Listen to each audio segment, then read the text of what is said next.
It was a normal night. A regular weekday evening in a quiet suburban town in the United States. I was 29 years old at the time, living alone in a small rented house. Nothing about that night felt unusual, at least not at first. I had just finished work and came home later than usual. The street was empty, like it always was after 9 p.m. My neighbor's porch lights were on, some TVs flickering through windows. I parked in my driveway, grabbed my bag, and went inside. I locked the door out of habit, not because I felt unsafe. I remember thinking how quiet everything felt. Too quiet, maybe, but I didn't focus on it. I microwaved leftovers, sat on the couch, and scrolled on my phone. It was just another night winding down. Around 10 p.m., my phone buzzed with a local emergency alert. It was short and vague. Something about a lockdown in the area. The message told residents to stay inside and lock all doors and windows until further notice. No explanation. No details.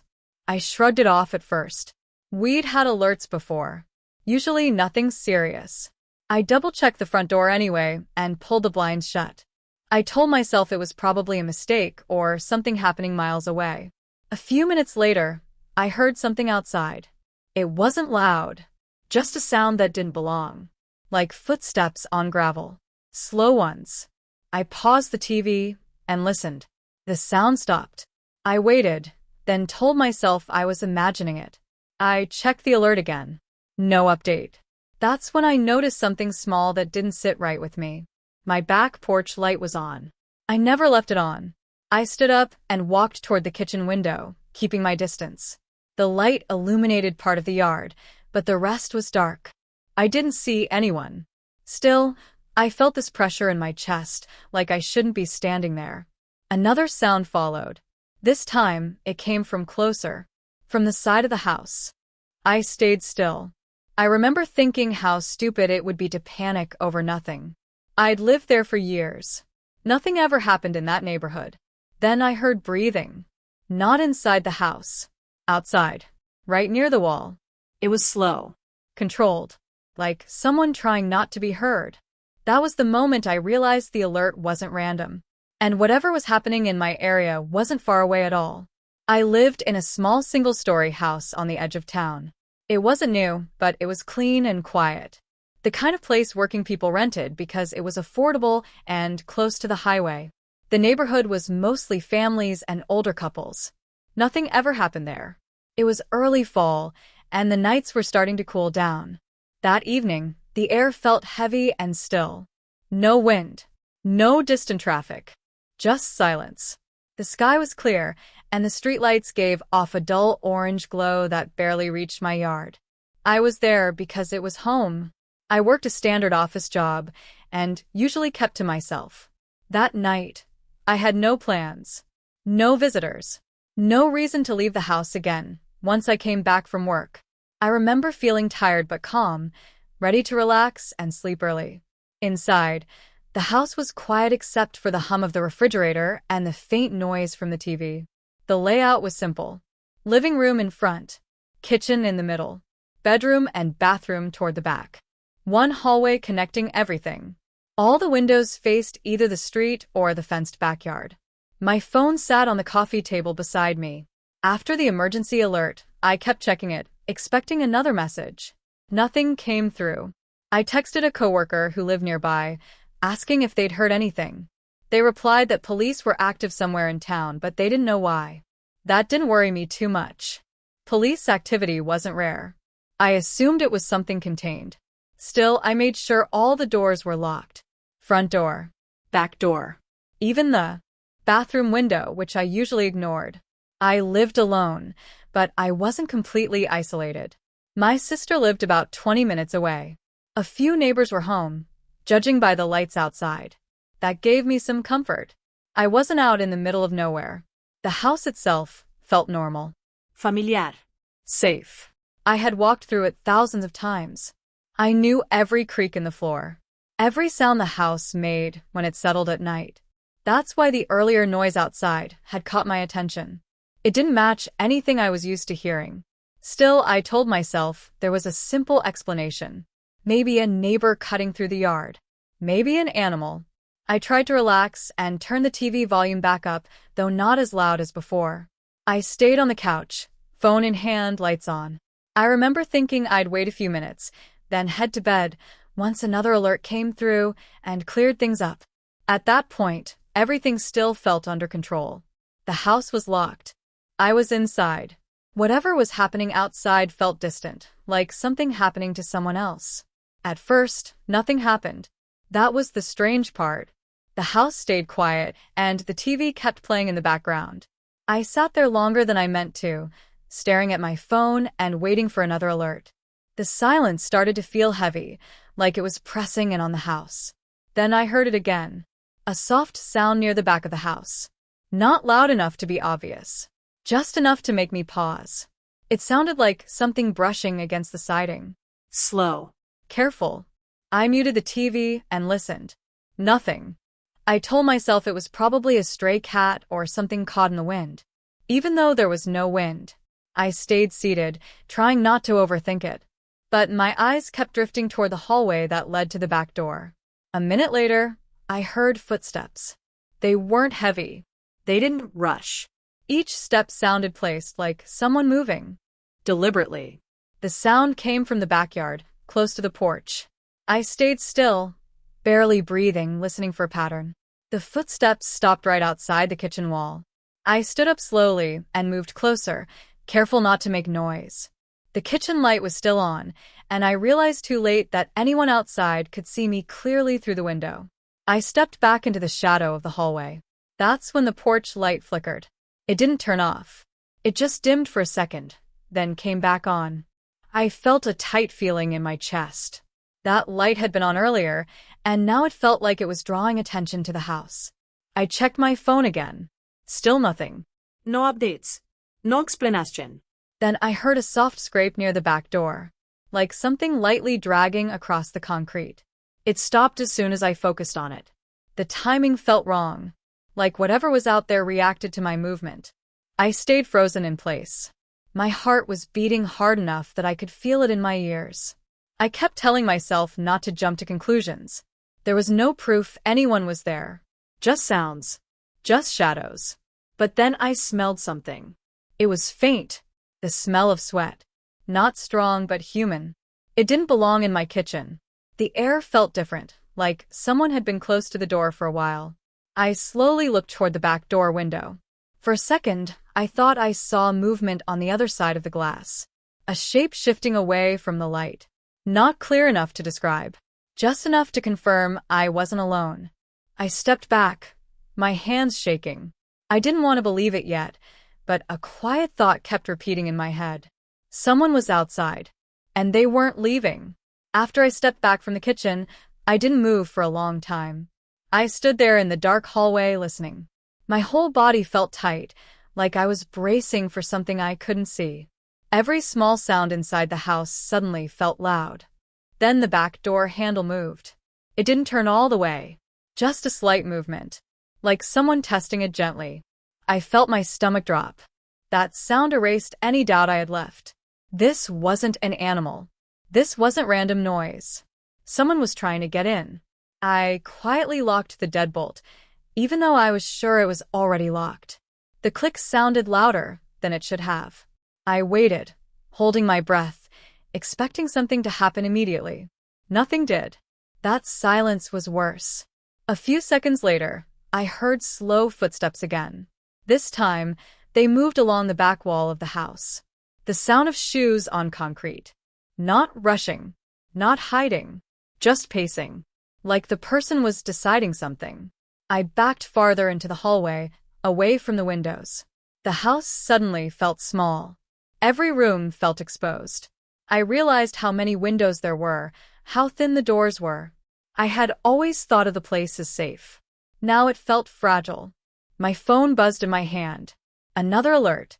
Police activity ongoing. Stay inside. Do not open doors.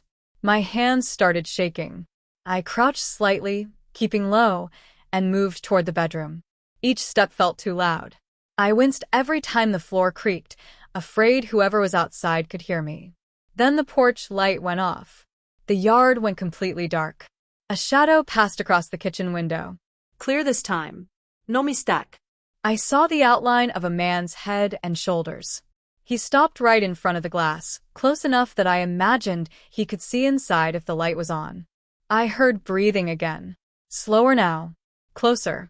Then came a knock. It was soft. Careful. Almost polite. I didn't answer. I didn't move. Another knock followed, harder than the first. The sound echoed through the house. My chest felt tight, like I couldn't get enough air. I realized I was trapped between the back of the house and the front door, with no clear way out. The man tried the door again. This time, he shook it harder. The frame rattled. The handle scraped, as if something metal brushed against it. I backed into the bedroom and closed the door slowly, silently. I locked it and slid down to the floor, pressing my back against it. From the other side of the house, I heard footsteps moving toward the front. He was circling. And whatever he wanted, he wasn't leaving on his own. I stayed on the floor, pressed against the bedroom door, listening. Every sound felt amplified. I could hear my own breathing, slow and shaky. I kept my phone in my hand, my thumb hovering over the screen, afraid even the light would give me away. Then I heard the front door handle move. It rattled once. Then again. Harder this time. Whoever it was didn't bother being careful anymore. The sound echoed through the house. I pictured the thin door, the weak lock, how easily it could give in. Footsteps moved away from the front door and down the hallway. Toward me. Each step was slow and steady. No ruse. No panique. Just confidence. The hallway floor creaked in places I knew well. That meant he was inside the house or right outside the bedroom door, close enough to make the floor respond to his weight. I held my breath. The footsteps stopped right outside my bedroom. For a few seconds, nothing happened. I stared at the door handle, waiting for it to move. My hands were numb. My legs felt weak. I thought about the window behind me, but it faced the backyard, and I didn't know if he was alone. The handle turned. The door didn't open, but it shook. Once. Twice. Harder each time. The lock strained. I pressed my shoulder harder against the door, even though I knew it wouldn't help much. Then he spoke. It was low and calm, almost casual. Open the door. I didn't respond. He knocked once, then kicked the door. The impact made the frame crack. Dust fell from the top of the doorway. I let out a small sound before I could stop myself. That's when I called 911. I didn't whisper. I didn't explain. I just said my address and told them someone was inside my house. I dropped the phone on the bed and moved toward the window. Another kick hit the door. The lock bent. I shoved the window open with shaking hands and climbed out, landing hard on the ground outside. Pain shot through my ankle, but I didn't stop. I ran. I didn't look back. I ran across the yard, over the fence, and into my neighbor's property. I banged on their back door as hard as I could. Lights came on inside. The door opened. I stumbled inside and collapsed onto the floor. From the window, I saw a figure step out of my house. A man. Tall. Wearing dark clothes. He stood on my porch, looking around, like he was deciding whether to keep going. Then sirens filled the air. Red and blue lights flashed across the houses. The man ran. He disappeared between the homes before the police arrived. The officers searched the area for over an hour. They didn't find him. I didn't go back into my house that night. The police took my statement at my neighbor's kitchen table while another unit searched the area again. They asked the usual questions. Did I recognize the man? Did I see a face? Did I know anyone who would target me? I answered no to everything. Around 3 a.m., one of the officers walked back inside, holding a small evidence bag. His expression had changed. More serious. He asked me if I had noticed anything missing from my house. I told him I hadn't been back inside yet. He nodded and told me they'd done a sweep. The back door showed signs of forced entry. The lock had been picked first, not broken. That detail stuck with me. Whoever it was hadn't rushed at the start. He knew what he was doing. Then the officer showed me what they found. Inside the house, in the hallway closet I barely used, there was a backpack. It wasn't mine. Inside were gloves, a flashlight, zip ties, and a small knife. Not a kitchen knife. Something compact. something meant to be carried. I felt sick when I saw it. The officer said something else that made my stomach drop even more. The backpack wasn't placed randomly. It was positioned neatly against the wall, like it had been there for a while. Dust around it was disturbed, but the rest of the closet wasn't. Someone had been inside my house before that night. They searched further and found something else. Behind the shower curtain in my bathroom, there were faint footprints in dried water residue. Old ones. Not from that night. From days earlier. Maybe longer. The man hadn't just broken in during the lockdown. He had been watching. The police checked nearby cameras the next day. One of my neighbors had footage from a week earlier. Late at night, around the same time each evening, a figure could be seen walking past my house. Sometimes stopping. Sometimes standing in the shadows near the side yard. On one night, the footage showed him entering my backyard and not leaving for almost an hour. I realized then why the porch light had been on when I noticed it earlier. He had turned it on. Not by accident. The lockdown alert wasn't random either. Police later confirmed they were already searching for a suspect connected to multiple attempted break-ins in the area. My house just happened to be one of the places he had already chosen. What changed everything for me was one final detail. The officer told me the man likely entered my house earlier that evening, before I got home. He probably hid, waiting. When he realized I was inside and alert, he left the house and tried to get back in quietly. That meant when I sat on my couch after work, scrolling on my phone, someone had already been inside my home that day. Possibly watching from somewhere. I never checked. They never caught him. And the case stayed open. I didn't move back into that house. The police said it was safe once the locks were changed, but I couldn't bring myself to sleep there again. Every room felt compromised. Every corner felt like a place someone could stand and watch without being seen. I stayed with my sister for a while, then eventually moved to a different part of town. Life went back to normal on the surface. I went to work. I paid bills. I tried to forget. Most days I almost did. But something stayed with me. I started locking doors the second I walked inside any place. I checked closets before sitting down. I looked behind shower curtains without thinking about it. It became automatic. I didn't tell most people why. It was easier to keep it to myself. A few weeks after the incident, a detective called to update me. There were no new leads. No arrests. No matches from fingerprints found on the backpack. The man hadn't shown up on any cameras since that night. Then the detective said something I still think about. He told me cases like this don't always end. Sometimes they just stop. I asked what that meant. He said sometimes people don't get caught because they leave. Or because they decide not to come back. Not because they're gone forever. That idea stayed in my head. Months later, I drove past my old house by accident. New people lived there. Different car in the driveway. Different curtains in the windows. The porch light was on just like it always used to be. I wondered if they knew. I wondered if they ever heard things at night and brushed them off like I had.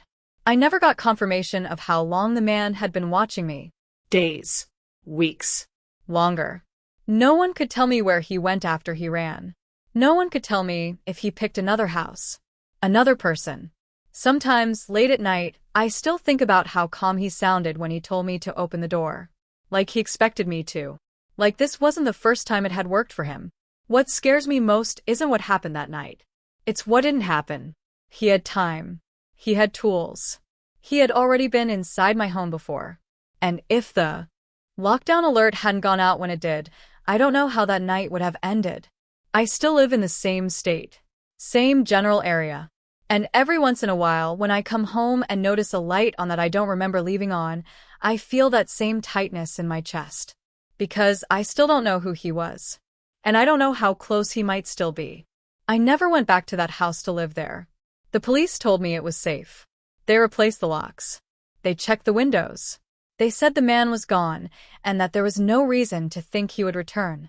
I nodded and thanked them, but I already knew I couldn't stay there again. Something had changed. The place didn't feel like mine anymore. I stayed with my sister at first. Just a few nights, I told myself.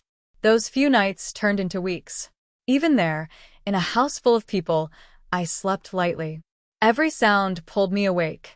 Doors closing. Someone walking to the bathroom. The house settling. I always listened longer than I needed to. Eventually, I moved to a different apartment across town. New locks. New layout. Different streets. I thought distance would help. In some ways it did. In others, it didn't matter at all. The habit stayed. I still check every room when I come home. I still look behind doors before closing them. Closets get opened and checked before I relax. I can't sit with my back to a hallway. I notice reflections in windows now. I notice lights that shouldn't be on. A month after the incident, a detective called me again. He said they were officially slowing the investigation. No new evidence had come in. No similar reports nearby. No fingerprints matched anything in their system. I asked him directly if they thought the man would come back. There was a pause on the line. Then he said, "There's no way to know." Before hanging up, he added something that still sticks with me. He said people like that don't always act randomly. Sometimes they choose a place. Sometimes they choose a person. And sometimes they only stop because something interrupts them. That word, interrupts, kept replaying in my head. The lockdown alert had interrupted him. The police had interrupted him. I had escaped because of timing, not because he gave up. A few months later, I drove past my old neighborhood without thinking about it. I was taking a shortcut and didn't realize where I was until I saw my old street sign. I slowed down without meaning to. My old house looked normal. Too normal. Someone else lived there now. New curtains. A different car in the driveway. The porch light was on, casting the same soft glow across the front yard. I felt sick looking at it. I wondered if the new residents ever felt watched. I wondered if they ever heard something outside late at night and brushed it off. I wondered if the man had ever come back to that street, even just to stand in the dark and look. The police never told me how long he had been watching me before that night. They couldn't. There wasn't enough evidence. All they could say was that it wasn't the first time he'd been there. That's the part that still scares me the most. Not the kicking door. Not his voice. Not even the knife they found. It's the quiet parts one think about now. How he knew when I came home. How he knew the layout of my house. How comfortable he seemed moving around in the dark. Sometimes I think about the moments before the sound started. When I was on the couch. When I felt safe. When I thought I was alone. I don't know where he went after he ran that night. I don't know if he was caught later under a different name, in a different town. I don't know if he chose someone else. The case was never officially closed. Every once in a while, I still get local alerts on my phone. Lockdowns. Police activity. Stay inside. When that happens, my heart drops instantly, no matter where I am. And sometimes, very rarely, I notice something small that I can't explain. A door unlocked that I swear I locked. A light on that I don't remember turning on. Nothing dramatic. Nothing I can prove. Just enough to make me stop and listen. Because I learned something that night. You don't always know when someone has been watching you. You don't always hear them. And you don't always get a warning. I still don't know who he was. And that's what keeps me awake at night.